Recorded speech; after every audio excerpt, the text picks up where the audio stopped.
존스 호킨스 의대 교수의 치매 일문일답, 피터 라빈스 지원, 김성훈 옮김, 지식의 날개 출판사. 지연이 피터 라빈스, 존스 호킨스 의과대학 정신의학과 명예교수, 1978년부터 존스 호킨스 대학에서 일하며 노인 정신건강 프로그램을 수립하였고 알츠하이머 병을 위한 리츠맨 패밀리 교수직에 최초로 임명되었다. 치매 환자의 삶 질 개선을 위한 연구에 매진하고 있으며 관련 의료 전문가 양성에도 힘쓰고 있다. 대중 독자를 위한 도서도 꾸준히 집필하고 있는데 그중 36시간 길고도 아픈 치매 가족의 하루는 18개 언어로 번역되며 350만 부 이상 판매된 세계적 베스트셀러이다. 옹기니 김성훈, 과학 전문 번역가, 치과 의사로 일하다 번역가의 길을 걷고 있다. 현재 출판 번역 그룹 발음 번역의 회원으로 활발히 활동 중이다. 제36개 한국과학기술도서상 번역상을 수상하였고 옮긴 책으로 정리하는 내, 공부하는 내, 10대의 내, 클린 브레인, 늙어감의 기술, 운명의 과학 등 다수가 있다. 독자에게 알림. 이 책은 의학적, 법적 자문을 위한 책이 아니므로 이 책의 내용만을 바탕으로 의학적 치료나 법적 처리가 이루어져서는 안 됩니다. 치료의 계획은 당사자와 담당 의사 간 혹은 권한을 받은 대리자와 담당 의사 간 대화를 통해 수립되어야 하며 이 책은 그러한 대화를 돕기 위한 용도입니다. 이 책에는 FDA에서 인가되지 않은 약품 사용법에 대한 내용도 들어있습니다. 이 책에서 논의하는 약물 중에 FDA에서 그러한 용도로 사용해도 좋다는 승인을 받지 않은 것도 포함되어 있다는 의미입니다. 약물을 그런 방식으로 사용해도 좋다고 옹호하려는 의도는 없습니다. 그보다는 일부 임상의에 의해 약물이 어떻게 처방되고 있는지를 설명하고 그런 사용법을 뒷받침하는 과학적 증거가 있는지 설명하는 것이 목적입니다. 저자 피터 라빈스는 지난 5년 동안 제약회사로부터 경제적인 지원을 받은 바가 없음을 밝힙니다. 서문. 치매 일문일답은 제가 치매에 관한 가장 자주 듣는 질문들에 대한 답변을 실은 책입니다. 이 책은 40년 전 낸시 메이스와 함께 출간하여 지금까지도 많은 사랑을 받고 있는 36시간 길고도 아픈 치매 가족의 하루의 자매편이라 할 수 있습니다. 그간 정리하고 선별한 내용을 문답 형식으로 구성하여 최신의 핵심 정보를 더 쉽고 빠르게 이해할 수 있도록 만들었습니다. 이 책은 다음의 4가지 주제를 주로 다룹니다. 치매를 야기하는 질병에 관한 정보, 치매 환자의 삶의 질을 개선하고 치매 증상을 관리하는 방법, 치매 환자를 돌보는 가족들의 심리적, 육체적 행복과 안녕을 개선하기 위한 조언, 최근에 나온 연구 성과에 관한 요약이 실려 있습니다. 이 책의 도움 말고도 더 심층적인 정보가 필요하다고 느끼는 독자들은 36시간 길고도 아픈 치매 가족의 하루를 참고하기 바랍니다. 이 책의 내용 일부는 전문가들 사이에 의견이 엇갈리는 사안을 다룹니다. 이런 경우에는 제가 다른 전문가들과 엇갈릴 수 있는 의견을 표현하고 있음을 독자들에게 알리려고 노력했습니다. 지속적으로 연구가 진행 중이고 완전한 공감대가 형성되지 않은 사안에서는 이렇게 의견에 충돌하는 경우가 필연적으로 등장할 수밖에 없습니다. 치매의 예방과 알츠하이머병의 원인도 그런 경우에 해당합니다. 40년간 저는 박식하고 헌신적인 선생님과 동료들을 만나는 큰 행운을 누렸습니다. 이 책에 담긴 답변 중에는 그들에게 배운 내용이 많습니다. 그와 마찬가지로 이 답변 중에는 환자와 간병 보호자로부터 알게 된 정보에서 나온 것도 숫합니다.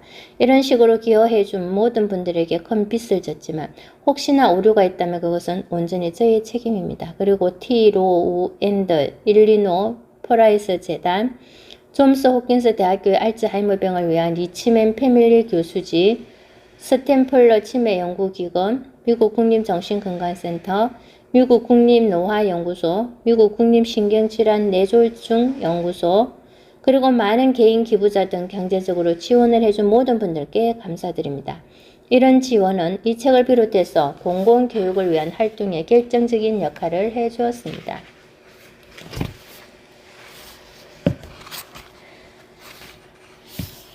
1장. 기억력이 예전 같지 않아요. 치매인가요? 나이가 들면 기억력이 저하될 수밖에 없나요? A. 1. 30대나 40대부터는 자기가 알고 있는 정보, 특히 이름이나 단어 같은 것을 떠올리기가 더 어려워집니다. 이런 능력을 자유해상기억이라고도 합니다. 이것은 아무런 단서도 없는 상태에서 자기 머릿속에 저장되어 있는 정보를 떠올려 말하는 것을 의미합니다. 연구에 따르면 평균 25세의 사람들은 서로 관련이 없는 단어 10개의 목록을 읽어주면 몇 분 후에 그중 6개에서 7개 정도의 단어를 떠올릴 수 있습니다. 반면 평균 75세의 사람들은 5개 정도의 단어를 떠올릴 수 있습니다. 이는 나이가 들면서 자유해상 기억 능력이 저하된다는 것을 의미합니다. 하지만 그 변화는 그리 극적이지 않습니다. 실험을 바꿔보면 결과도 달라집니다. 이번 실험은 위의 실험과 마찬가지로 사람들에게 기억할 단어 10개를 제시하면서 시작합니다. 하지만 이번에는 몇 분 후에 최대한 많은 단어를 떠올려보라고 하는 대신 20개 단어가 적힌 목록을 보여줍니다. 그중 10개는 기억하라고 요청했던 단어이고 나머지 10개는 새로운 단어입니다. 그리고 처음에 기억해두라고 요청했던 단어 10개에만 동그라미를 치라고 하면 75세 사람이나 25세 사람이나 똑같이 잘합니다. 이것은 기존에 접했던 정보를 정확하게 알아보는 능력인 재인기억은 정상적인 노화 과정에 영향을 받지 않는다는 의미입니다. 두 연구에서 이렇듯 서로 다른 연구 결과가 나온 것을 보면 정상적인 노화 과정에서 모든 유형의 기억력이 한꺼번에 저하되지는 않음을 알 수 있습니다. 거기에 덧붙여 신체적, 정신적 수행 속도 역시 나이가 들면 느려집니다. 이것은 노인들에게 일을 빨리 수행하도록 압박을 가해도 덕될 것이 없다는 의미입니다. 충분한 시간을 주면 노인들도 여러 가지 테스트에서 정상적인 수행 능력을 보여줍니다. 퀘스천 2. 친구나 가족의 이름이 잘 기억나지 않고 하고 싶은 말이 있어도 적당한 단어가 잘 안 떠오릅니다. 이거 걱정할 일인가요? 치매의 정의에는 사고능력, 인지능력의 저하, 그리고 일상적 행위, 매일 수행하던 업무, 가사일, 교통수단 이용 등 능력의 저하, 이 두 가지가 모두 포함됩니다. 인지능력의 변화로 인한 일상적 기능의 저하가 없다면 치매의 기준에 해당하지 않습니다. 하지만 치매 증상이 처음 생길 때는 일상적 기능에 아직 영향을 받지 않는 시기가 존재합니다. 이런 상태를 경도인지장애라고 하죠. 이것은 기억력이나 다른 한 가지 인지능력, 예를 들면 판단 능력이나 지시를 따르는 능력이 30에서 45% 정도 저하되는 것으로 정의됩니다.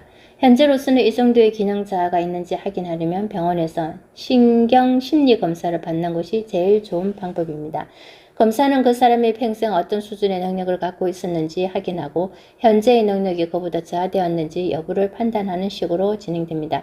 자신의 기억력이 자꾸만 염려되는 사람, 자기를 잘 아는 다른 사람들로부터 왜 그렇게 껍핏하며 까먹고 하는 일도 평소같이 못하느냐는 말을 듣는 사람, 사고 능력에 문제가 생겨 일상생활에 지장을 받고 있다고 여기는 사람은 전문가에게 검사를 받아보아야 합니다.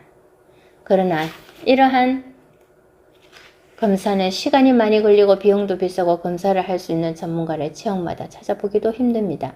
과학자들이 심도 있는 검사가 필요한 사람을 가려낼 수 있는 혈액 검사나 다른 생물학적 측정 방법, 생체 지표라고 합니다를 찾아내려고 애쓰는 이유도 이 때문입니다. 다음에 해당하는 사람은 전문가에게 검사를 받아보아야 합니다. 자신의 기억력이 몇 주 혹은 몇 달간 지속적으로 염려되는 사람, 자기를 잘 아는 다른 사람들로부터 왜 그렇게 핏하며 까먹고 하는 일도 평소같이 못하느냐 말을 듣는 사람, 사고 능력에 문제가 생겨 일상생활에 지장을 받고 있다고 여기는 사람. 질문 3. 경도인지장애와 치매를 빨리 알아차리면 좋은 점이 있나요? 경도인지장애와 치매를 일찍 확인하면 유언장 작성, 대리인지정을 미리 준비할 수 있을 것입니다. 조기 확인은 환자가 자신의 인생에 필요한 변화를 좀 더 일찍 시작할 수 있게 도와줄 수 있습니다. 그리고 환자에게서 보이는 변화가 의도적인 반발이나 심리적 문제 때문이 아니라 사고 능력을 저해하는 장애 때문임을 주변 사람들에게 알리는 데도 도움이 될 것입니다. 그러나 이러한 잠재적 이점에 대해 정확히 연구된 바는 없습니다. 저는 자기에게 치매가 오면 바로 알고 싶다는 사람도 봤지만 확실한 치료법이 나오지 않는 한 굳이 일찍 알고 싶지 않다고 말하는 사람도 보았습니다. 저는 치매에 대한 보편적 검사는 그것이 환자들이 최종 결과를 개선해 준다거나 질병의 경과를 바꿀 수 있는 치료법이 나와 있는 경우에 한해서만 이루어져야 한다고 생각합니다. 질문 4. 저는 혼자 사는 사람인데 기억력 때문에 걱정입니다. 요 몇 년 동안 뭔가를 기억하는데 간간히 문제가 생겼는데 제 친구들도 그거 마찬가지죠. 이 부분을 지나면 주치의 선생님에게 갔을 때 말해보았는데 걱정할 거 없다고 안심시켜 주시더군요. 지금은 은행 업무를 볼 때 문제가 생기기 시작해 걱정입니다. 항상 아무 어려움 없이 해냈던 일이거든요. 그리고 작년에는 세금 신고 서식을 적는데 도움을 받아야 했습니다. 이것도 항상 혼자서 잘하던 것이었거든요. 검사를 받아봐야 할까요? 누구를 찾아가야 합니까? 나이가 들면 적당한 단어가 잘 안 떠오르거나 휴대전화나 안경을 제자리에 두지 않아 못 찾는 경우가 점점 흔해집니다. 하지만 은행 업무, 대중교통 이용하기, 세금 신고, 소식 쓰기, 요리, 직장 업무 등 기존에는 자신의 능력으로 문제없이 했던 행동을 하는데 어려움을 겪는 경우라면 이야기가 달라집니다. 주체와 연락해서 새로 생긴 정상에 대해 상담을 받아볼 것을 권합니다. 일반적으로 1차 의료기관에서도 치매 검사는 가능하지만 만약 나이가 젊거나 만 65세 이하, 사고력 저하로 몇 주 혹은 몇 달간 지속적인 어려움을 겪고 있거나 힘이 약해지거나 몸이 떨리거나 실룩거리거나 손발 감각이 마비되는 등 신경학적 장애의 징후가 발생했다면 치매 전문가를 찾아가 보아야 합니다. 1차 의료기관에 연락해서 직접 검사를 해줄 수 있는지 아니면 전문가에게 의뢰해 줄 수 있는지 물어보는 것이 좋습니다. 치매란 무엇인가요? 알츠하이머병은요. 질문 5. 치매란 무엇인가요? 치매는 다음의 4가지 특징을 가지고 있는 모든 질병을 통칭하는 포괄적 용어입니다. 1. 성인기에 시작된다. 2. 사고 능력 중 2개 이상의 측면에서 기능 저하를 야기한다. 기억력, 정보의 조직과 언어, 수학, 지각, 판단 등. 3. 자기관리, 직장 업무, 독립성과 관련된 일상적 활동 중 적어도 하나에서 수행 능력 저하를 야기한다. 4. 각성 수준이나 주의력은 손상시키지 않는다. 치매라 불리는 질병은 100가지가 넘습니다. 이런 질병도 모두 위의 4가지 기준을 충족하지만 그 질병이 손상시키는 사고 능력의 구체적인 양상, 야기하는 신경학적 증상, 진행 속도, 원인, 치료 방법 등에서는 차이가 납니다. 알츠하이머병은 치매의 가장 흔한 유행입니다. 명확하게 알츠하이머병이라는 진단이 나오려면 뇌에서 Q7에 설명하고 있는 구체적인 증거가 발견되어야 하지만 의사가 다음의 기준을 사용해서 환자를 평가한 경우에는 거기서 나오는 진단이 사후에 부검을 통해 확인된 진단과 90% 넘게 일치합니다. 치매의 가장 흔한 유형 4가지. 누이체 치매 10에서 15%, 알츠하이머병 65에서 70%, 혈관성 치매 15에서 20%, 이마 관자엽 치매, 전두척 두엽 치매 5%, 기타 5%. 치매의 종류는 99가지가 넘는다. 그중 가장 흔한 4가지는 알츠하이머병, 혈관성 치매, 루이체 치매, 이마 관자엽 치매이다. 1.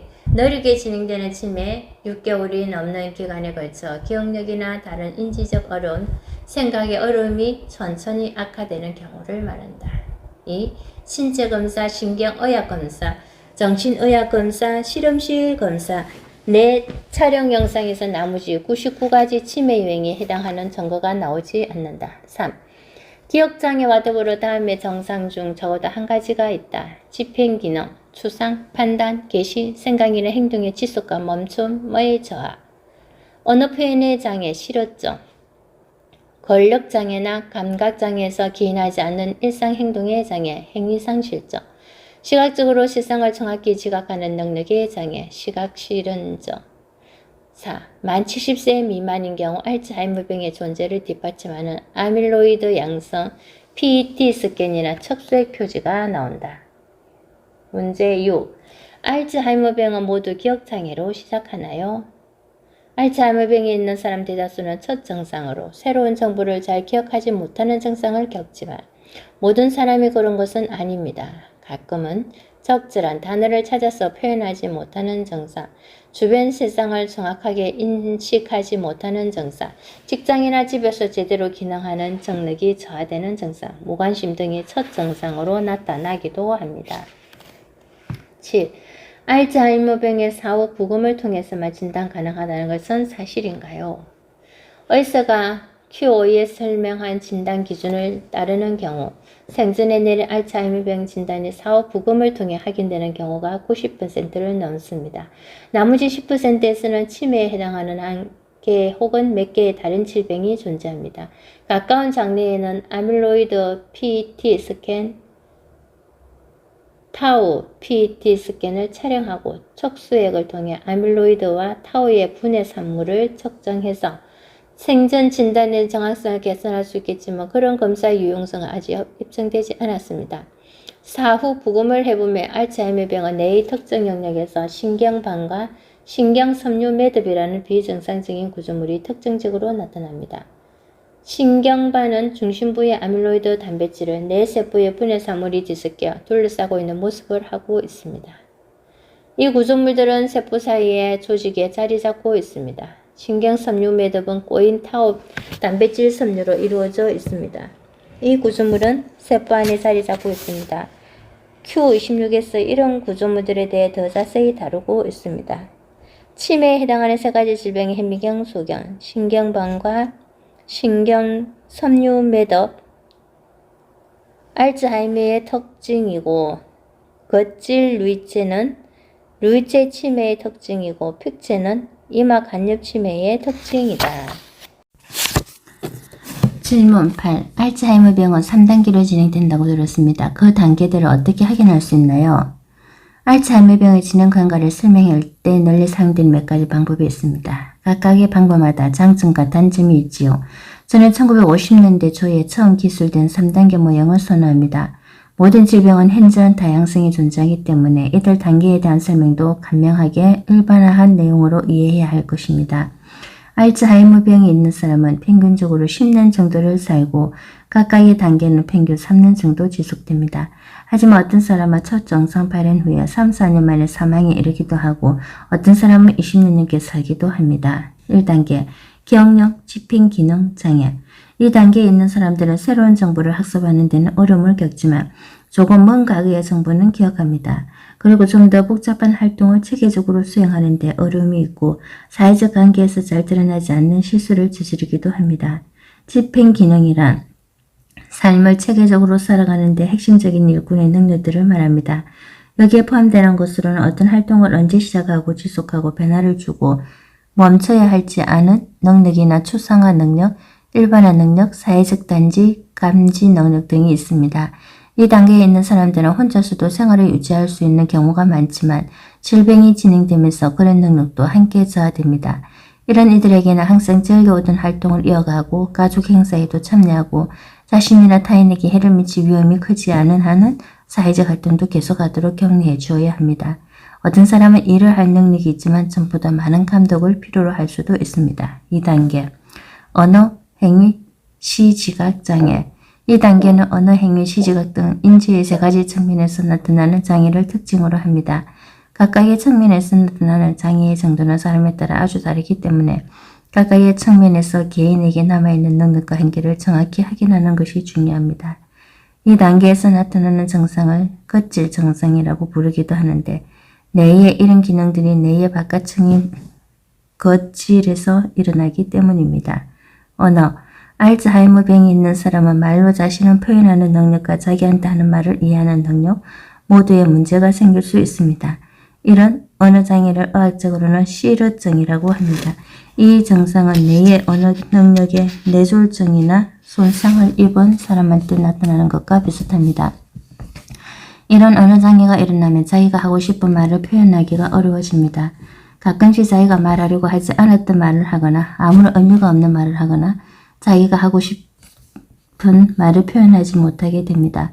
질문에 정확하게 답하지 못하게 될 수도 있습니다. 예를 들면 아프다는 말을 하지 못하거나 어디가 언제 아픈지 설명하지 못하기도 합니다. 자기한테 하는 말을 이해하지 못하는 사람은 지시를 따르는 데도 어려움을 겪습니다. 이것을 검사하는 방법은 여러 단계로 구성된 일을 수행하도록 요청해 보는 것입니다. 예를 들어 앞에 있는 접시를 가지고 부엌으로 가서 디저트 좀 담아오세요. 라고 부탁하며 부엌에 가는 것까지는 하지만 그 다음 단계 일을 하지 않거나 그런 부탁을 하고 있는 사람을 빤히 쳐다보고만 있기도 합니다. 시르증이나 언어장애를 겪고 있는 사람과의 소통은 길고 복잡한 문장보다는 짧은 구절이나 문장으로 말하고 자신이 말하거나 물어본 내용을 간결하게 되풀이해서 말하거나 시각적 단서, 손으로 가리키기와 촉각 등의 비언어적 소통 방식을 이용하고 여러 단계로 이루어진 일을 요청하지 말고 한 번에 한 가지 일만 요청하는 등의 방법으로 개선되는 경우가 많습니다. 언어병리학자, 심리학자, 간호사, 의사들은 특정 개인과의 소통을 정진하는 방법을 확인하는 데 도움을 줄 수 있습니다. 입말을 표현하고 이해하는 데 어려움을 겪고 있는 사람과의 소통이 다음의 방법을 통해 개선되는 경우가 많다. 길고 복잡한 문장보다는 짧은 구절이나 문장으로 말하기. 자신이 말하거나 물어본 내용을 간결하게 되풀이해서 말하기. 시각적 단서, 예를 들면 손으로 가리키거나 촉각 등의 비언어적 소통 방식을 활용하기. 여러 단계로 이루어진 일을 요청하지 말고 한 번에 한 가지 일만 요청하기. 행위, 행위상실증이라는 단어는 권력이나 감각이 정상인데도 불구하고 이미 학습된 신체활동을 수행하지 못하는 것을 이릅니다. 예를 들면 옷 입기, 요리하기, 목욕하기, 식기, 사용하기 등의 어려움을 느끼는 경우를 말합니다. 알츠하이머 병의 모든 증상과 마찬가지로 이런 장애도 점진적으로 발생합니다. 그런 활동을 부분적으로는 수행할 수 있어도 그중 가장 복잡한 부분은 하지 못합니다. 예를 들면 바지나 블라우스 등의 몸을 거칠 수는 있어도 허리띠나 브래지어를 차거나 지퍼를 잠그는 등의 행동은 하지 못합니다. 행위상실증이 있는 사람을 관찰해보면 이 사람이 아직 스스로 할 수 있는 부분은 무엇이고 무엇이 필요한 부분은 무엇인지 보이는 경우가 많습니다. 예를 들어 옷 입기를 힘들어하는 경우라면 바지는 거칠 수는 있는데 허리띠는 못 매지 않는지 관찰해 보아야 합니다. 능력장애가 있는 사람을 돕는 목적은 그 사람의 독립성을 최대한으로 유지하면서 그와 동시에 그 사람이 스스로 할 수 없는 일을 완수할 수 있게 돕는 것입니다. 예를 들어 식기를 사용하는 데 어려움이 생기기 시작하면 몇 달이나 몇 년에 걸쳐 이런 기술을 완전히 잃게 됩니다. 나이프는 사용하기 어렵지만 다른 식기는 사용할 수 있는 사람이라면 음식을 내오기 전에 음식을 잘라서 내오면 나이프 없이 포크와 숟가락만 가지고 식사를 할 수 있을 것입니다. 이렇게 해주면 완전히 독립적으로 생활할 수 있습니다. 그 사람이 과제를 수행하면서 어려움을 겪고 있을 때 각각의 단계별로 설명해주면 그 사람을 진정시킬 수 있고 옷 입기, 목욕하기, 의자에서 일어나기, 식사하기 등의 활동에서도 도움을 받아들일 수 있게 해줍니다. 시지각, 알츠하이머 병이 있는 사람은 시지각의 몇몇 청변에서 점진적으로 어려움을 겪게 됩니다. 이런 장애를 실인증이라고 합니다. 실인증이 있는 사람 중에는 가족의 얼굴이나 장소를 알아보지 못하는 사람도 있습니다. 어떤 사람은 자기 앞에 몇 가지 사물이 있음에도 한 번에 한 가지밖에 관찰하지 못합니다. 예를 들면 이런 사람은 접시 위에 몇 가지 과일이 올라가 있는 상황에서도 접시에 사과만 있다고 말하기도 합니다. 실인증이 있는 사람은 목소리로는 사람을 알아보지만 얼굴을 보아서는 알아보지 못할 수도 있습니다. 익숙한 장소를 알아볼 수 없다는 것은 그 사람이 항상 낯선 환경에 놓여 있게 된다는 의미입니다. 치매가 있는 사람에게는 이것이 흔한 스트레스 요인이지만 그 사람을 안아주고 대화에 끌어들이고 즐길 수 있는 활동을 찾아주면 사람과 연결되어 있다는 느낌을 받도록 도와줄 수 있습니다. 3단계 신체 능력의 저하. 이 단계에서는 걷기, 배뇨와 배변의 조절, 삼키기 등의 활동에 점진적으로 문제가 생깁니다. 그렇다고 모든 사람에게 이런 증상이 생기는 것은 아니며 이런 증상이 누구한테는 생기고 누구한테는 생기지 않을지 예측하는 것도 불가능합니다. 3단계 증상이 생긴 사람은 더 많은 물리적 뒷받침이 필요합니다. 화장실에 가고 걷는데 도움이 필요할 수 있습니다. 단계가 더 진행되면 음식을 아주 작은 조각으로 자르거나 아예 갈아서 용이하게 삼킬 수 있도록 도와줘야 할 수도 있습니다. 낙상도 아주 흔히 일어나고 경우에 따라서는 걷는 능력을 상실할 수도 있습니다. 문제 9. 뇌 스캔 촬영은 어떻게 작동하나요? 이를 통해 치매의 여부와 종류도 확인할 수 있나요?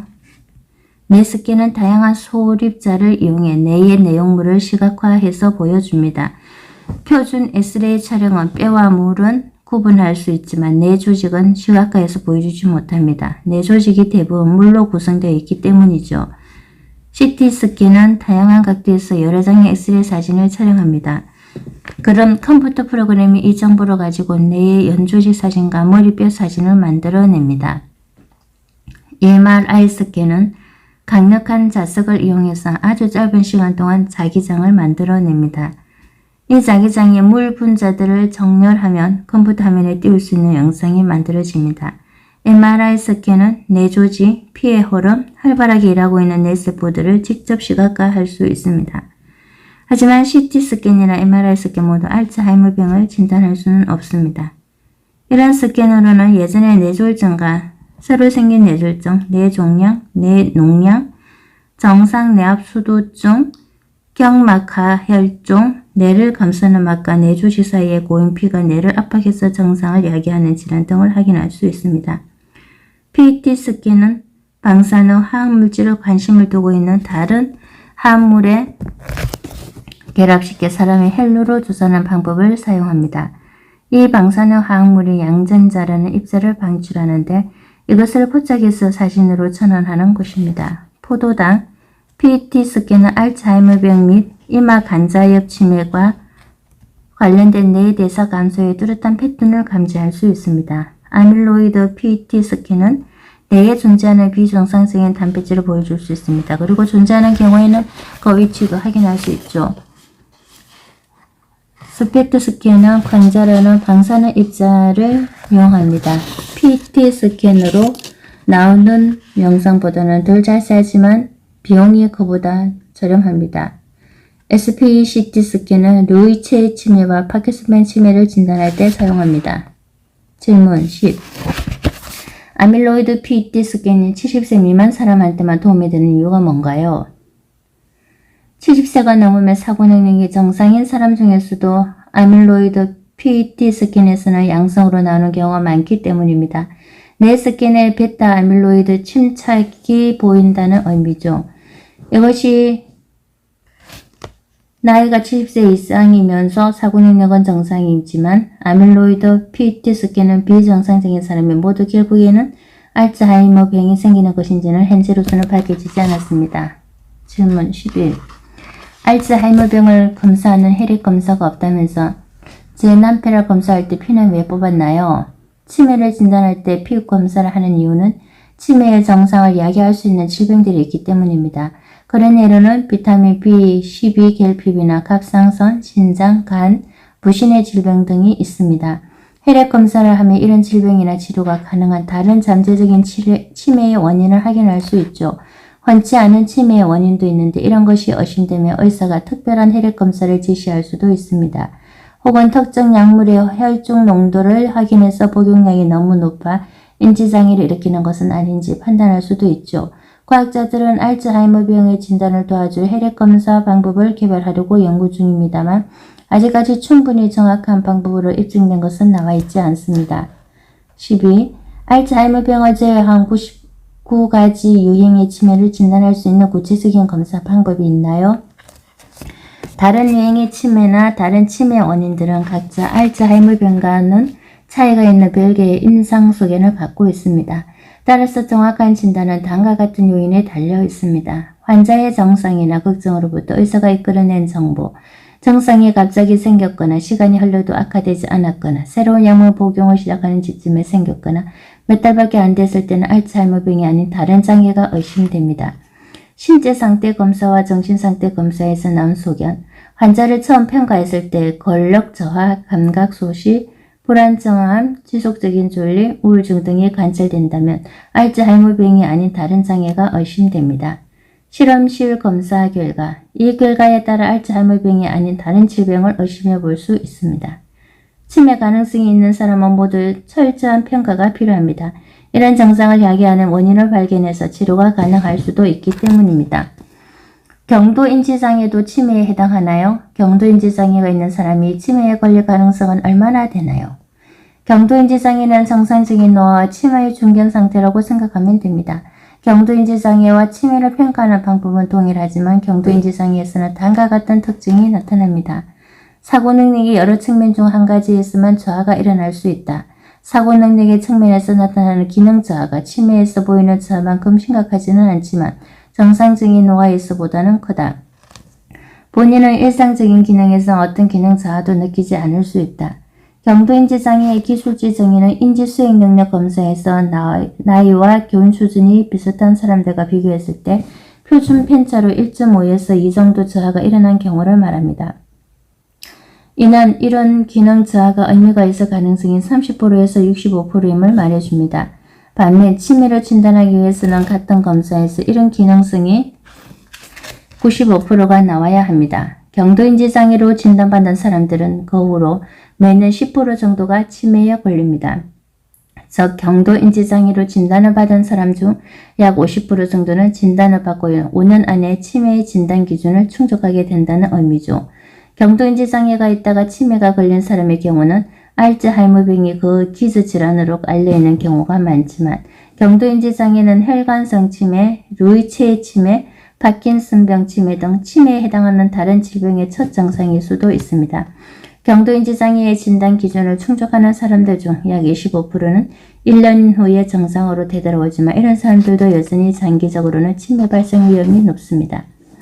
아내를 가까운 기억력센터에 데려갔는데 거기서 신경심리검사를 권하더군요.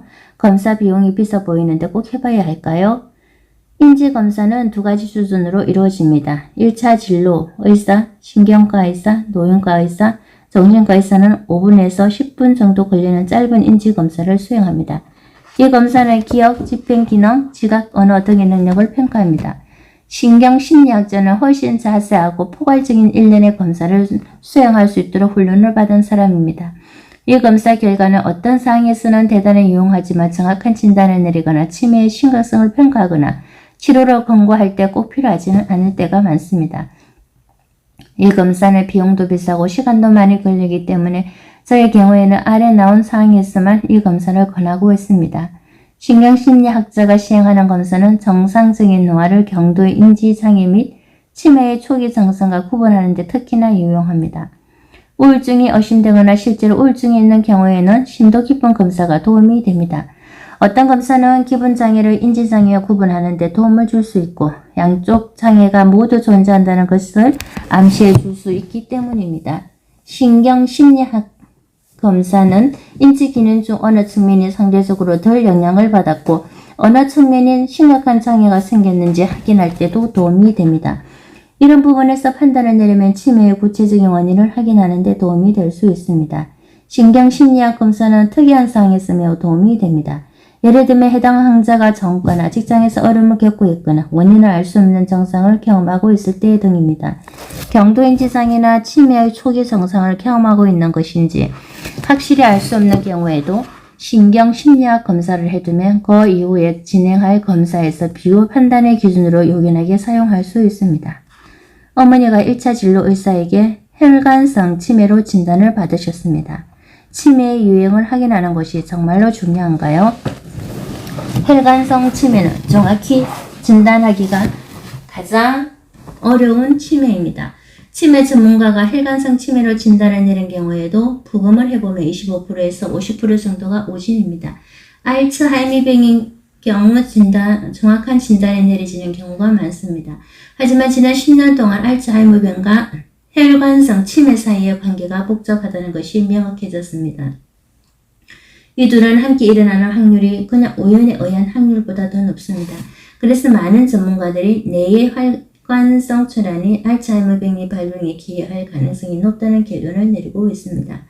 혈관성 치매는 신경학적 검사에서 기존에 뇌졸중이 있었다는 흔적이 보이거나 뇌의 MRI 스캔이나 CT 스캔에서 하나 이상의 뇌졸중 증거가 나타나는 경우에 가장 정확한 진단이 이루어집니다. 하지만 어떤 의사들은 MRI 스캔에서 뇌졸중의 증거가 없어도 뇌의 혈관성 질환에 해당하는 변화만 보이면 혈관성 치매로 진단을 내립니다. 저는 혈관성 치매의 가능성이 높다고 진단받은 사람은 알츠하이머병의 존재 여부를 신중히 평가보아야 하며 알츠하이머병의 치료도 고려해 보아야 한다고 믿습니다. 두 병이 모두 존재할지도 모르기 때문입니다. 저는 최대한 정확한 진단을 내리는 것이 정말 중요하다고 믿습니다. 만약 진단이 혈관성 치매로 나오고 이후로 뇌졸중을 예방할 수 있다면 그 사람은 더 이상의 기능자가 일어나지 않을 것입니다. 정상 뇌압수두증과 만성 경막하, 혈종 등 치매의 일부 원인은 수술 치료가 가능합니다. 정확한 진단이 나오면 알츠하이머병 치료제나 루이치의 치매 치료제를 처방해야 하는지 여부도 판단할 수 있습니다. 정확한 진단은 미래에 발생할 새로운 증상을 예측하는 데 도움이 됩니다. 이것은 환자를 돌볼 계획을 세울 때 대단히 소중한 정보로 작용할 것입니다. 루이지 치매는 무엇인가요? 이것은 어떻게 치료하고 진단하고 치료하나요? 루이지 치매는 1980년대의 치매의 흔한 유형으로 확인되었습니다. 루이치는 파킨슨병의 hin미경 소견에서 나타나는 전형적인 병리학적 특징입니다. 파킨슨병에서는 루이치가 일반적으로 흑질이라는 뇌의 특정 영역에서 보입니다. 보통 끊겨 보인다고 해서 이런 이름이 붙어 있죠. 루이치 치매는 영국의 의사들이 처음으로 확인하였습니다. 이 의사들은 생전에 알츠하이머병으로 진단을 받은 일부 환자의 사후 부검을 해보고 뇌 바깥층의 겉질에서 루이치를 발견했습니다. 의사들이 이 환자들의 진로 기록을 살펴보았더니 그의 모든 환자의 질병 초기 단계에서 한시와 약간 파킨슨증이 나타났습니다. 치매와 파킨슨병 비슷한 증상이 1년 미만의 시차를 두고 발생할 때 루이치 치매 진단을 내립니다. 루이치 치매 환자의 85% 정도는 한시를 경험합니다. 루이치 치매가 있는 사람은 도파민 수용체 SPCT 스캔에서 비정상적인 소견이 나옵니다. 파킨슨병이 치매를 일으키나요? 파킨슨병의 효과적인 치료법이 나오기 전에는 전문가들이 이 질문을 두고 논란이 많았습니다. 파킨슨병에서 특징적으로 나타나는 늘어진 행동과 속삭이는 듯한 말투를 치매에서 전형적으로 나타나는 사고 능력의 변화와 분간하기 어려웠기 때문입니다. 지금은 파킨슨병 치료제가 워낙 효과가 좋아져서 파킨슨병 환자들의 삶의 질이 극적으로 향상되었고 운동 증상도 약해지고 수명도 길어졌습니다. 하지만 그 바람에 파킨슨병 환자 중 절반 이상이 어느 시점에 가서는 인지 능력이 전환된다는 것이 드러나게 됐죠. 이것을 파킨슨병 치매라고 부릅니다. 파킨슨병에 있는 사람 중에는 신체 증상이 나타난 지 여러 해가 지나도 인지 기능 저하가 일어나지 않는 사람이 많습니다. 파킨슨병 환자 중에는 알츠하이머병이 생기는 사람도 있죠. 양쪽 질병 모두 나이가 들면서 흔해지는 병이기 때문입니다. 파킨슨병 치매를 앓는 사람은 자기가 알고 있는 지식에 접근하는 데 어려움이 있고 초기에 시각에 문제가 생깁니다. 파킨슨병이 있는 사람 중에는 충분한 시간이 주어지면 질문의 정답을 말하고 행동을 올바르게 수행할 수 있는 사람이 많습니다. 이것은 치매가 아니라 그냥 느려진 것뿐입니다. 1년 이상 파킨슨병을 앓다가 치매 증상이 시작된 경우 파킨슨병 치매로 진단 내립니다. 파킨슨병 치매가 있는 사람들은 보통 기억, 집행기능, 지각에 장애가 생기지만 어느 날 실행력, 이거가 관련된 증상에 대해서는 장애가 생기지 않습니다. 파킨슨병과 파킨슨병 치매 모두에게 도파민 수용체 SPCT 스캔은 비정상 소견이 나옵니다. 파킨슨병에 의해 정신적, 육체적 수행 속도가 느려질 수 있지만 이것이 치매와 동일한 것은 아니다. 파킨슨병이 있는 사람 중에는 충분한 시간이 주어지만 질문에 정답을 말하고 행동을 올바르게 수행할 수 있는 사람이 많다. 이것은 치매가 아니라 그냥 느려진 것뿐이다. 이마 관자엽 치매가 뭔가요? 타흑병증은 또 뭐죠? 이마 관자엽 치매는 임상 증상은 각자 다르지만 hin미경에서는 비슷한 비정상적 소견이 보이는 일군의 질병을 일컫는 용어입니다. 포도당 PET 스캔과 MRI를 찍어보면 뚜렷한 비정상적 소견을 발견할 수 있습니다. 이마엽, 생각하기, 말하기, 추론, 문제 해결, 마루엽, 읽기, 몸의 방향 인식, 감각 정보, 언어의 이해, 뒤통수엽, 시각 처리, 손해, 운동, 회원, 균형주의, 척수, 뇌줄기, 호흡, 체온 조절, 심박수. 관자엽, 기억, 듣기, 행동, 감정 발생. 뇌의 비정상적 소견이 주로 발견되는 부위에서 이름을 따왔습니다. 이마 관자엽 치매는 이마엽, 전두엽, 관자엽, 척두엽 혹은 양쪽 모두에서 시작되며 반면 알츠하이머병은 더 심부에 자리 잡은 뇌 구조물로서부터 유래하고 PET 스캔을 찍어보면 비정상적 소견이 마루엽에서 나타납니다. 이마 관자엽 치매 초기 단계에는 증상이 두 개의 범주로 나뉘는 경우가 많습니다. 언어형 이마 관자엽 치매는 입말을 표현하고 이해하는 부분에서 생기는 장애로 시작됩니다. 이 중 일부 형태에서는 당사자가 자기가 겪는 말하기에 어려움을 인식하고 좌절을 느끼는 반면 일부 형태에서는 당사자가 그런 문제점을 인식하지 못합니다. 행동형 이마 관자엽 치매는 이마엽에서 시작합니다. 이마에 본 집행기능을 통제하는 뇌 영역입니다. 집행기능이란 사고 능력 중에서 인지기능을 감독하고 지휘하고 조종하는 측면을 말합니다. 정신적 유연성을 유지하고 사회적 단서를 이해할 수 있는 것은 이 집행기능 때문입니다. 집행기능이 대단히 복잡하고 미묘하게 작동하는 것을 생각하면 이 질병의 시작 단계에서는 정상을 찾아내기 어려운 것이 당연해 보입니다. 집행기능장애의 초기 징후로는 무관심, 어떤 행동을 개시하기가 어려움, 힘든 상황에서의 유연성 부족, 사회적으로 부적절한 언어나 행동, 부적절한 지출, 그리고 업무, 살림, 세금 납부 등의 일처리에 때로는 어려움 등이 있습니다. 양쪽 유형 모두 질병이 발생하고 처음 몇 년 동안은 기억력이 온전한 경우가 많습니다. 이런 사례를 보면 기억력 상실이 치매 진단에서 필수가 아닌 이유를 알 수 있습니다. 하지만 시간이 지나면서 대개 양쪽 유형의 증상이 모두 생깁니다. 현재 이마 관자엽 치매 환자의 3분의 1 정도는 질병의 유전적 원인을 갖고 있지만 대다수의 이마 관자엽 치매 환자에서는 원인을 찾지 못하고 있습니다. 부검을 해보면 이마 관자엽 치매에서 나타나는 행미경적 특성으로는 타오 단백질 침착, 이마엽과 관자엽의 세포 손실, 과리 공포 변성이라는 거품 모양 패턴 등이 있습니다. 일부 이마 관자엽 치매 환자는 픽바디 1911년 알츠하이머 박사가 처음으로 기술한 또 다른 비정상적인 행동의 소견과 비정상적인 단백질인 TDP43도 가지고 있습니다. 타오 병증이란 한매강에서 타오 단백질 침착이 관찰되는 질병을 통칭하는 용어입니다. 이마 관자엽 치매에 대해서 진행성 핵상마비도 타오 병증에 해당합니다. 이 병에 걸린 사람은 목이 뻣뻣해지고 목이 뒤로 휘고 움직이고 생각하는 속도가 느려지고 눈동자를 자의적으로 움직이는 능력을 상실합니다. 또 다른 타오 병증으로 겉질 바닥 핵변성, 피질기저 핵변성이 있습니다. 겉질 바닥 핵변성 환자는 팔다리의 권력이 약해졌다는 증거가 없는데도 팔과 다리를 인식하지 못하거나 사용하지 못합니다. 아밀로이드 혈관병이 뭔가요? 아버지가 작년에 51세의 나이로 이 진단을 받으셨다는데 더 이상은 독립적인 생활이 불가능해요. 대뇌 아밀로이드 혈관병은 반복적인 뇌졸중의 치매로 이어진 질병입니다. 이 병은 뇌의 혈관벽을 따라 베타 아밀로이드 단백질이 침착되어 야기됩니다. 이런 침착이 일어나면 혈관벽이 약해져서 잘 터지게 됩니다.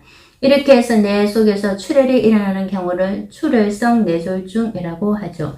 대뇌 아밀로이드 혈관병은 중년기에 생깁니다. 이런 사람들은 여러 차례 뇌졸중을 겪었기 때문에 몇 년 안으로 독립적인 생활이 불가능해질 때가 많습니다. 좀 더 전형적인 형태의 알츠하이머병이 있는 사람도 뇌의 더 작은 혈관을 따라 아밀로이드가 침착됩니다. 이것이 알츠하이머병과 혈관성 치매가 함께 발생하는 확률이 그냥 우연에 의한 확률보다 더 높게 나오는 한 가지 이유일 수도 있습니다. 현재까지는 이 병의 치료법이 없습니다. 혈압을 낮게 유지해도 뇌로 일어나는 출혈을 예방할 수 없습니다. 아밀로이드를 낮추는 약물이 뇌졸중의 위험을 낮춰줄지 여부는 아직 밝혀지지 않았습니다. 만성 외상성 뇌병증은 무엇인가요? 이미 100년 전부터 권투 선수들이 치매가 걸릴 위험이 높다는 것은 잘 알려져 있었습니다. 약 60년 전에는 권투 선수들의 뇌 부검 연구를 통해 신경 섬유 매듭의 존재가 확인되었습니다. 이것은 알츠하이머병에서 보이는 비정상 소인 중 하나입니다. 과거에는 권투와 관련이 있다고 해서 이 치매를 권투 선수 치매라고 불렀지만 지금은 만성 외상성 뇌병증이라고 부릅니다. 만성 외상성 뇌병증은 미식축구, 아이스하키 축구 등 머리에 반복적으로 외상을 입는 운동선수와 관련이 있는 것으로 보여서 근래야 많은 관심을 받았습니다. 다른 조건에서 내신탕과 머리 외상을 반복적으로 겪는 사람들도 마찬가지로 만성 외상성 뇌병증의 위험이 올라간다는 증거가 쌓이고 있습니다. 현재로서는 이 병을 확인할 방법은 사후 부검밖에 없는데 부검을 해보면 실제로 뇌에 접힌 부분 깊숙한 곳에서 타오 단백질의 침착이 보입니다.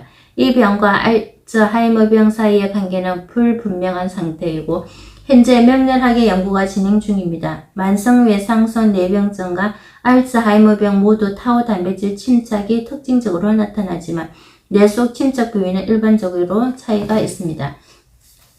알츠하이머병으로 사망한 사람은 부검을 해보면 보통 신경방도 함께 갖고 있습니다. 일반적으로 알츠하이머병에서는 기억장애가 첫 증상이지만 만성외상성 뇌병증에서는 그러지 않을 수도 있습니다. 만성외상성 뇌병증 환자는 연구 사례가 훨씬 적기 때문에 현재로서는 이 질병에 대해 일반적인 특징이 뭐라고 꼬집어 말하기가 어렵습니다. 만성외상성 뇌병증의 제일 초기 증상은 이마엽의 간접적 손상과 관련이 있는 것으로 가늠하고 있습니다. 초기 증상으로는 쉽게 흥분하기, 무관심, 성격 변화, 판단 능력 장애 등이 있는 것으로 여겨집니다. 알코올이나 다른 약물도 치매를 일으킬 수 있나요? 여러 가지 처방약, 비처방약 그리고 합법적, 불법적인 물질들이 인지장애를 일으킬 수 있습니다. 알코올을 과도하게 장기 섭취하면 뇌세포의 기능에 직접적으로 장애를 일으킬 수 있지만 알코올이 그 자체로 영구적 인지장애를 일으킬 수 있는지에 대해서는 전문가들도 의견이 엇갈리고 있습니다. 원인을 입증하기 어려운 이유 중 하나는 과음을 하는 사람들은 영양결핍에 의한 인지기능 저하의 위험도 높아져 있고 낙상을 당하거나 머리에 가격을 당하거나 자동차 사고 등으로 외상성 뇌 손상을 입을 위험 역시 높기 때문입니다. 장기적인 대마초 사용은 일부 사람에서 인지장애를 일으키는 것으로 입증되었습니다. 아펜제, 모르핀, 헤로인, 코데인 등 같이 진정 효과가 있는 약물들은 호흡을 억제하기 때문에 산소 부족으로 인한 뇌세포의 사멸을 일으킬 수 있습니다. 진정 효과가 있는 벤조디아제핀 계열 약물, 디아제팜, 알프라졸람, 로라제팜 등은 직접적으로 작용해서 새로운 기억의 형성을 방해할 수도 있습니다. 약을 중단하지 않으면 이런 변화가 비가역적으로 변하는 경우가 많습니다. 벤조디아제핀을 고용량으로 복용하면 호흡을 억제해서 산소 결핍으로 뇌세포를 죽게 하고 그 결과 치매가 발생할 수 있습니다.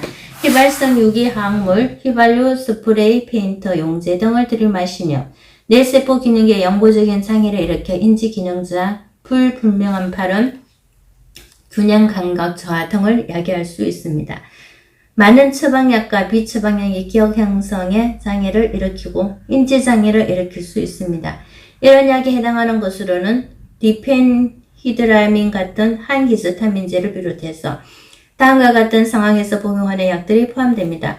고혈압, 심박동장애, 통증, 아펜제나 이부프로펜, 나프로센 같은 비스테로이드 항염증약 등 세균 감염, 페니실린, 시프로프로사신 등 바이러스 감염, 우울증, 정신병, 공경직과 건강지, 호흡질환, 불면증, 발작, 파킨슨병 등 스테로이드는 생각장애를 일으킬 수 있습니다.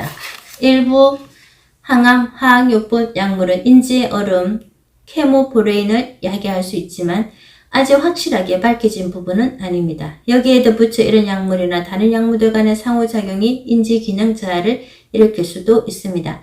이런 약물들은 대부분 선망, 의학적인 문제나 특정 물질의 인체 투여로 인해 갑자기 정신이 혼미해지고 주변 환경을 파악하지 못해서 정서가 불안정해지고 착각과 한강 등이 일어나는 상태를 일으킬 수 있습니다. 이것은 가역적인 경우가 많은 장애로 인지기능 저하와 주의력 저하를 특징으로 합니다. 문제되는 약물 사용을 중단하면 회복되는 경우가 흔하지만 치매를 야기하는 또 다른 원인이 잠재되어 있는 경우라면 인지기능 저하가 완전히 회복되지 않을 수 있습니다. 여러 가지 처방약과 비처방약이 기억 형성을 저해하고 인지장애를 유발할 수 있다. 문제되는 약물의 복용을 중단하면 이런 부작용이 해소될 수 있다. 어머니가 루이체 치매를 진단받으셨다는데 나중에 사후 부검을 해보아야 할까요? 오랜 시간 동안 참가자들을 추적하며 진행하는 연구에 등록되어 있는 경우라면 내의 부검이 가능할 수 있겠지만 그렇지 않으면 부검을 해보기는 쉽지 않습니다. 대부분 지역에는 그런 검사를 수행할 수 있는 신경백리학 전문 인력이 없습니다. 대부분의 연구 프로그램은 그런 서비스를 제공할 수 있는 여력이 없고 부검이 필요한 비용도 만만치 않죠. 하지만 부검이 치매의 원인을 확인하는 최종적이고 가장 정확한 방법인 것은 사실입니다. 의사로 활동하고 있는 저는 부검의 제 교육을 이어갈 수 있게 해주는 좋은 방법이라 생각합니다. 저는 치매의 원인을 엉뚱한 것으로 지목한 적이 있었고 그런 실수를 통해 많은 것을 배웠습니다. 부검을 해보면 나이가 많은 분들의 경우 치매의 원인이 다중으로 발견되는 경우가 많죠. 부검을 해보면 의사는 장래의 나머지 가족에 대해서는 더 정확한 진단을 내릴 수 있게 됩니다. 이것은 후대의 사람들에게 중요한 의미가 있을 수도 있습니다. 그 부근 결과를 토대로 질병이 시작되기 오래전에 미리 예방치료를 권장할 수도 있으니까요. 치매는 왜 생기나요? 치매는 노화 과정이 가속되어 나타나는 것인가요?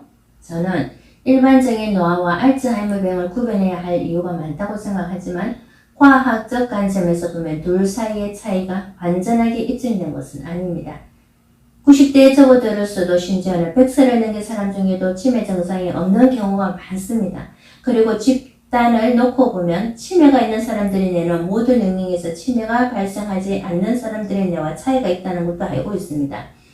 더군다나 건강한 노화 과정에서 일어나는 단어 해상이나 수행 속도의 미약한 저하는 경도인지장애와 초기 알츠하이머병이 있는 대부분의 사람에서 특징적으로 나타나는 새로운 정보 학습 능력 및 일상생활 영위 능력의 장애와는 차이가 있습니다. 만 85세가 넘는 사람들은 모두 뇌에 타우 단백질이 침착되어 있고 사망하기 1, 2년 안으로 인지기능 검사에서 정상이 나왔던 사람 중에는 신경반, 작은 뇌졸중, 루이체, 해마이 흉터 같은 다른 병리적 비정상 소견이 있는 경우가 많습니다. 일부 사람들은 이런 발견 내용을 치매가 노화 과정으로부터 비롯된다는 개념을 뒷받침하는 증거로 인용합니다. 지난 몇 년간 과학자들은 노화가 암 유발 유전자 돌연변이 발생 가능성을 높인다는 것을 알아냈습니다. 저는 사람들이 이것을 두고 정상적이라고 생각하지는 않을 거라 여깁니다만 이것이 노화와 관련된 과정임은 분명합니다. 알츠하이머병, 루이체의 치매, 파킨슨병 치매, 타우병증 같은 진행성 신경퇴행성 치매의 밑바탕에 자리 잡고 있는 단백질 비정상에 대해서도 같은 말을 할 수 있을 것입니다. 즉, 노화가 진행되면서 일부 뇌 단백질의 비정상적인 형태가 발생할 가능성이 커진다는 것이죠. 이렇게 생긴 비정상적인 단백질이 천천히 뇌 전체로 퍼지면 그 결과로 치매가 생깁니다. 이것은 가설일 뿐입니다만 노화와 치매 발생 위험 사이의 강렬한 상관관계를 설명하는 데는 도움이 될 것입니다. 알츠하이머병은 유전인가요? 이 질문에 대한 답은 아주 복잡한 것으로 밝혀졌습니다. 유전자 중 하나를 비정상적인 것으로 물려받은 사람은 거의 항상 만 65세 이전에 알츠하이머병이 발생합니다. 전체 인구 중 이 유전자는 대단히 드물어서 모든 알츠하이머병이 1, 2% 정도만 해당합니다. 늦은 나이에 발병하는 흔한 형태의 알츠하이머병 발생 위험 중 50, 60% 정도는 25개 이상의 유전자와 관련되어 있습니다. 여기서부터는 유전학이 대단히 복잡해지기 때문에 아직 완전히 이해되지 않고 있습니다. 그런 유전자 중 하나인 APOE 유전자가 이런 유전적 위험의 절반 정도 기여합니다. 나머지 절반은 나머지 25개 정도 유전자가 기여하고 있습니다. APOE 유전자는 세 가지 형태가 있고 각각 2, 3, 4라는 꼬리부가 붙어 있습니다. 이 각각의 형태는 정상적인 유전자 변이형으로 여겨집니다. 우리는 각각의 품으로부터 APOE 유전자를 하나씩 물려받기 때문에 APOE 유전자의 조합은 모두 6개가 가능합니다. 자, 우리들 각자는 22, 23, 24, 33, 34, 44 중 하나의 조합을 갖고 있습니다. 4번 형태의 유전자 APOE4 또는 APOE4로 폭이 알츠하이머병의 위험을 높입니다. 그래서 2, 4나 3, 4 같은 조합을 가진 사람은 4번 형태의 APOE 유전자를 갖고 있지 않은 사람에 비해 알츠하이머병에 걸릴 위험이 2.5배에서 3배 정도 높습니다. 4분 유전자를 2개 물려받은 사람 4사는 4분 유전자가 하나도 없는 사람에 비해 알츠하이머병 발병 위험이 12배 정도 높습니다. 2번 형태의 유전자가 실제로는 알츠하이머병의 발생 위험을 낮춘다는 훌륭한 증거가 나와 있습니다. 놀랍게도 APOE4 유전자가 알츠하이머병을 100% 확증 짓는 것은 아닙니다. 나이도 많고 APOE4 유전자를 2개 가지고 있지만 알츠하이머병이 없는 것으로 확인된 사람들도 많습니다. 알츠하이머병 발병 위험의 3분의 2 정도가 유전적이라면 대략 3분의 1 정도는 비유전적 혹은 환경적 영향에 의한 것입니다. 그렇다면 살면서 일어나는 일을 두고 유전적 아니면 환경적이라고 이분법적으로 생각하는 것은 잘못된 것입니다. 이것은 흔히 선천적 대 후천적 논쟁 또는 유전자 대 환경 논쟁으로 흔히 불렸었습니다. 하지만 결국 대부분의 흔한 질병들은 이런 이분법적 모형을 따르지 않는 것으로 밝혀졌습니다. 이런 질병은 유전적 위험 요인과 환경적 위험 요인 사이의 상호작용에 의해 야기되는 것입니다. 이 덕분에 질병에 대해 완전히 새로이 이해하게 되었습니다. 그런 상호작용이 어떻게 질병을 야기하는지 설명하려면 앞으로도 많은 연구가 필요합니다. 어머니가 알츠하이머병이 있으면 저도 유전자 검사를 받아야 할까요? 부모, 형제, 자매 등의 직계가족 중에 임상적으로 알츠하이머병으로 진단을 받은 사람이 있다면 그렇지 않은 사람보다 알츠하이머병 발병 위험이 2.5에서 3배 정도 높습니다. 요즘은 유전자 검사 서비스를 제공하는 기업을 쉽게 찾아볼 수 있지만 검사를 해보기 전에 검사를 통해 알 수 있는 것은 무엇이고 알 수 없는 것은 무엇인지 이해해야 합니다. 유전자 검사에 대한 정보는 훈련된 유전자 상담사에게 얻는 것이 제일 좋지만 대부분의 사람은 그런 전문가를 찾아가기 어렵거나 그런 전문가까지 찾아가 상담할 필요는 없다고 생각합니다. 그런 이 복잡한 내용을 되도록 단순화해서 설명해 보겠습니다. APOE 유전자는 흔한 형태의 알츠하이머병 발병 위험에 영향을 미치는 가장 강력한 유전적 요인입니다. 비처방 유전자 검사 키트도 이 유전자를 검사합니다. 이런 유전자 검사가 얼마나 가치 있을지 생각할 때는 이미의 사람이 만 80세쯤에 알츠하이머병에 걸릴 확률이 보수적으로 잡아도 20% 정도라는 점을 알아야 합니다. APOE4 유전자를 하나 갖고 있는 사람은 이 확률이 35%로 올라갑니다. APOE 유전자를 APOE2나 APOE3로만 갖고 있는 사람은 80세에 알츠하이머병에 걸린 위험이 15% 정도로 줄어듭니다. 따라서 APOE 유전자 검사를 받으면 대부분의 사람은 자기가 80세에 알츠하이머병에 걸린 위험이 15%인지 35%인지 알 수 있습니다. APOE4 유전자를 2개 갖고 있는 소수의 사람은 전체 인구 중 5% 정도 80세의 치매에 걸릴 위험이 현저히 높습니다. 제가 보기에 15%의 위험도는 의미가 있는 수치이고 15%와 35% 사이의 차이는 작아 보입니다. 그래서 저는 모든 성인은 80세에 알츠하이머병에 걸린 유의미한 수준의 위험을 갖고 있다고 결론 내리게 되었습니다. 미국의 평균 기대 수명이 여성은 80세, 남성은 거의 79세이기 때문입니다. 제가 내린 결론은 이렇습니다.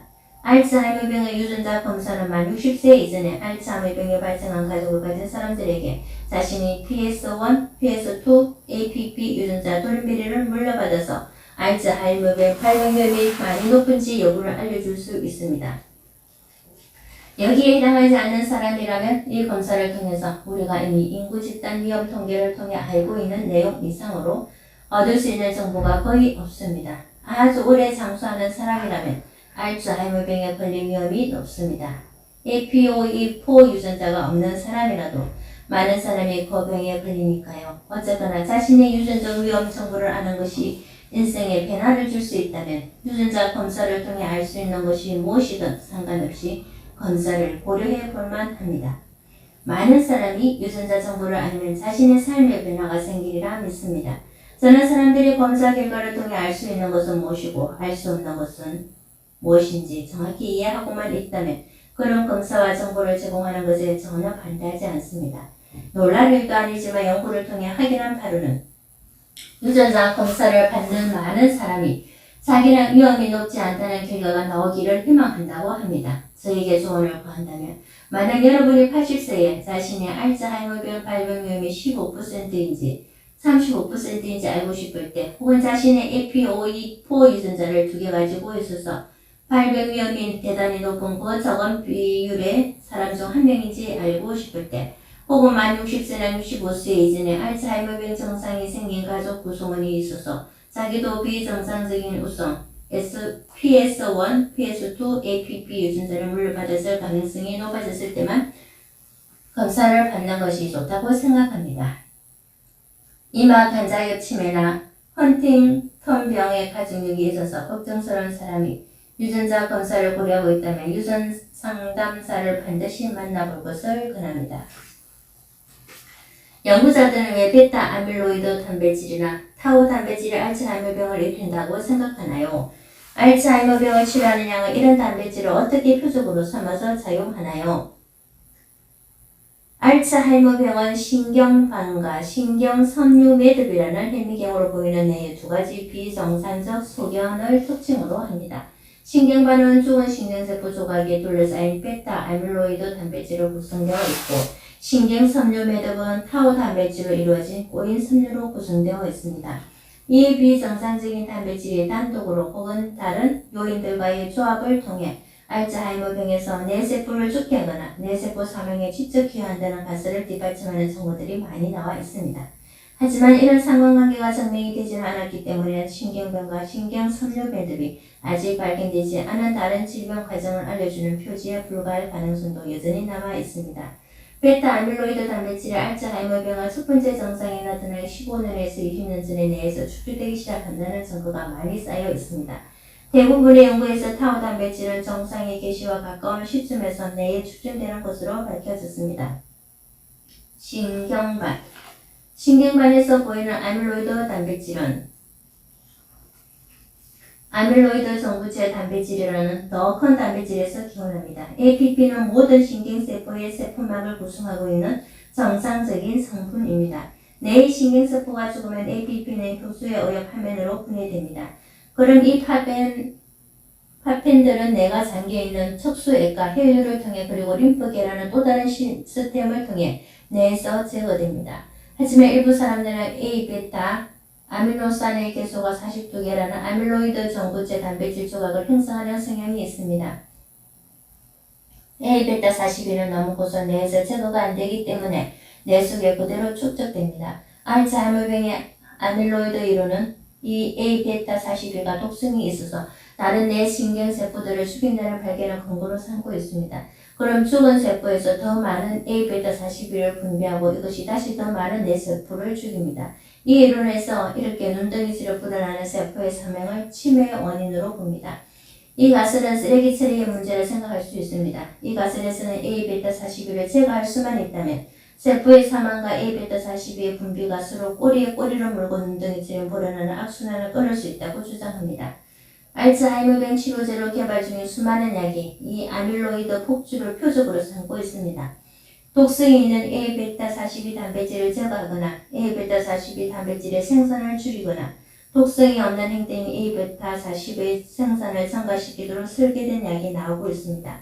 그중 일부는 알츠하이머병이 있는 사람에 대해서 A베타 42 단백질을 제거하는 데 성공하기도 했지만 지금까지 이런 약물 중 사람에게 알츠하이머병의 경과를 늦추거나 멈추는 것은 나오지 않았습니다. 다우 증후군이 있는 사람은 40세에 도달할 즈음이면 모두가 알츠하이머병의 특징인 신경병과 신경섬유 매듭이 생깁니다. 그리고 60세가 되면 알츠하이머병의 치매에 걸릴 위험이 더 높습니다. 발병 위험성과는 다우증 증후군의 발병 원인과 관련이 있을 가능성이 큽니다. 다우 증후군의 원인은 21번 염색체가 하나 더 있는 것입니다. 그런데 아밀로이드 정부체 단백질을 만드는 유전자가 바로 그 염색체 위에 자리 잡고 있습니다. 21번 염색체가 잉여로 하나 더 있는 바람에 다우 증후군이 있는 사람은 APP 유전자가 2개가 아니라 3개가 됩니다. 그래서 아밀로이드 단백질이 50% 더 많이 생산됩니다. 신경섬유 매듭. 알츠하이머병에서 나타나는 두 번째 비정상 소견인 신경섬유 매듭은 비정상적인 형태의 타워 단백질로 이루어져 있습니다. 정상적으로는 이 단백질이 세포의 형태 유지에 도움을 주는 세포 내 골격 비슷한 구조물의 일부를 이루고 있어야 합니다. 알츠하이머병에서는 이들 구조물이 비정상적으로 변해서 세포의 죽음을 초래합니다. 뇌 속에 들어있는 타워 단백질의 양은 알츠하이머병의 심각도와 상관관계가 있습니다. 따라서 타워 단백질 역시 신약 개발이 포섭 대상입니다. 뇌에서 타워 단백질을 제거하도록 설계된 약이 하나 있는데 질병을 낮추는 데는 실패했습니다. 타워 단백질의 침착을 제거하거나 예방하는 다른 약들도 개발 중입니다. 항아밀로이드식 접근법이나 항타우식 접근법이 실패하는 이유에 대한 몇 가지 설명이 제시되었습니다. 하나는 약물 투약이 질병 과정에서 너무 늦게 시작된다는 것입니다. A베타 24 단백질은 첫 증상이 나타나기 15년에서 20년 전에 침착된다는 것을 기억하실 겁니다. 가능성이 있는 두 번째 이유는 A베타 24 단백질과 타우 단백질을 모두 제거해야 한다는 것입니다. 세 번째 가능성은 다른 어떤 과정의 신경반이나 신경섬유 매듭의 형성을 개시하기 때문에 이 다른 과정을 확인해서 표적으로 삼아야만 치료가 효과를 볼 수 있다는 것입니다. 마지막으로 네 번째 가능성은 이런 비정상적인 단백질을 더 효과적으로 제거할 수 있는 다른 접근 방법이 필요하다는 것입니다. 알츠하이머병을 일으키는 환경적 원인이 있나요? 그렇습니다. 비유전적 요인과 환경적 요인이 알츠하이머병 발병 위험에 30에서 50% 정도 영향을 미치는 것으로 보입니다. 잠재적으로 변화가 가능한 위험 요인으로 확인된 것은 중년기의 고혈압과 어린 시절 조기 교육의 부족입니다. 일부 연구에서는 과거에 우울증을 겪었던 사람, 신체 활동이 부족한 사람, 사회적 피로가 별로 없는 사람, 과체중 중인 사람, 청각장애가 있는 사람, 혈중 지질 농도가 높은 사람, 머리 부상의 경험이 있는 사람에서 알츠하이머병 위험이 높아지는 것으로 나왔습니다. 환경적 위험 요인과 유전적 위험 요인은 상호작용합니다. 여러 가지 유전자가 알츠하이머병에 취약한 상태를 주장하지만 본격적인 병은 환경적 촉발 요인이 존재하는 경우에만 등장합니다. 질병의 원인에 대해 이렇듯 근본적으로 새로 생각하게 되면서 의사들이 질병을 치료하고 예방하는 방식도 이제 영향을 받기 시작했습니다. 알츠하이머병의 감염과 관련이 있을지 모른다는 이론에 대해 선생님은 어떻게 생각하시나요? 몇몇 과학적 정보들이 이런 가능성을 뒷받침하고 있습니다. 그중 하나는 뇌 속 모든 신경세포의 세포막에 들어있는 아밀로이드 전구체 단백질, 이 항감염 단백질로 기능한다는 것입니다. 만약 이런 주장이 옳다면 일부 감염원이 APP의 분비를 야기해서 알츠하이머병의 특징이 아밀로이드 베타24 침착으로 이어지는 악순환을 개시하는지도 모릅니다. 감염과 관련된 또 다른 가능성은 인생의 이런 시기에 일어난 헤르페스 바이러스 감염이 여러 해가 지난 후에 알츠하이머병의 신경반 병소 형성과 연관되어 있다는 간접적인 정보에서 나왔습니다. 세 번째 가능성은 프리온이라는 단백질을 관여하는 감염성 과정입니다. 프리온이라는 이름은 단백성의 감염성 입자 단어가 결합되어 만들어졌습니다. 프리온은 크로이츠펠터 약혹병 그리고 그와 관련해 있는 강우병, 공식 이름은 벤존 크로이츠펠터 약혹병을 일으킵니다. 양쪽 모두 급속히 진행되는 치매를 일으킵니다. 프리온 단백질은 정상적인 단백질이지만 스스로를 복제하는 놀라운 능력을 갖춘 비정상적인 형태로 바뀔 수 있습니다. 이 복제분을 계속 정식하면서 건조 세포로 들어가 세포를 죽게 만듭니다. 벤존 크로이츠펠터 약후병과 일부 형태의 크로이츠펠터 약후병은 음식을 통해 주사를 통해 혹은 비정상적인 프리온을 포함하고 있는 조직의 이식을 통해 획득되기 때문에 감염성이 있는 것으로 생각됩니다. 그런 면에서 보면 세균처럼 행동하는 셈입니다. 프리온이 알츠하이머병, 루이치의 치매, 파킨슨병 치매, 이마 간자엽 치매를 일으키지는 않지만 프리온이 몸과 뇌로 퍼져나가는 메커니즘이 각각의 병에서 특징적으로 나타나는 단백질이 뇌 속으로 퍼져나가는 메커니즘과 비슷할지도 모릅니다. 수면장애가 알츠하이머병의 정상일 수 있다는 것은 알고 있지만 수면장애가 알츠하이머병의 원인일 수도 있다는 얘기도 들었습니다. 이게 맞는 얘기인가요? 수면장애와 알츠하이머병에 관련되어 있다는 것은 오래전부터 알려져 있었습니다. 최근의 연구는 베타 아밀로이드 단백질이 림프계를 통해 뇌에서 제거된다는 사실을 암시하고 있습니다. 림프계는 체압과 면역세포들을 빼내는 서로 연결된 관으로 구성된 시스템입니다. 생지에서나 림프계를 통해 뇌에서 아밀로이드 단백질 분해 산물을 제거하는 과정이 밤에 일어납니다. 따라서 사람에서 수면장애가 있는 경우는 이런 분해 산물과 타우 단백질의 제거 과정이 감소해서 알츠하이머병으로 이어질 가능성이 있습니다. 하지만 역으로 알츠하이머병의 수면을 통제하는 뇌의 중추에 직접적으로 손상을 가해서 림프계의 아밀로이드 제거 능력을 감소시키는 것일지도 모릅니다.